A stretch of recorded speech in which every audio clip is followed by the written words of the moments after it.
सपना सुहाना, टूटल पत्थरा जस दिल के बात सुनाई देवे, पल पल रटिया बस तोहरा बिना ही जियरा लागे रे गिरिरान।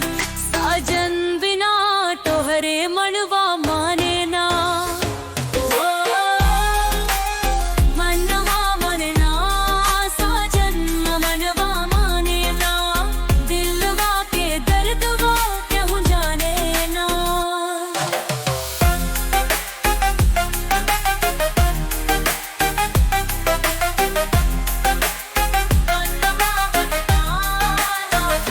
इन तरहरा साजनवा मनवा माने ना, दिलवा के बर्दवा के हूँ जाने ना। मनवा माने ना, साजन मनवा माने ना, मनवा माने ना।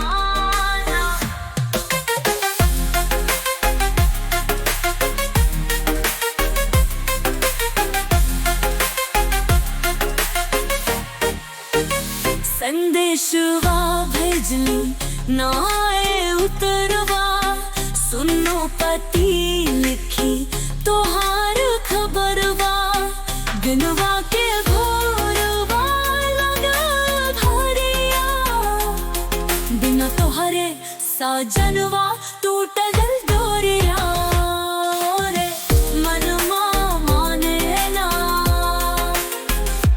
बेतरहरा साजनवा मनवा माने ना, दिलवा के गर्भवा के हूँ जाने ना।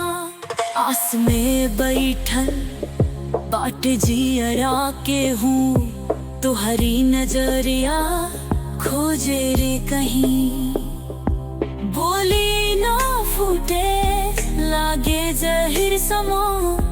साजन ऐ साजन अचके आजनी हम मोरे, मनवा माने ना, मनवा माने ना, साजन मनवा माने ना, दिलवा के बर्दवा क्यों जाने ना।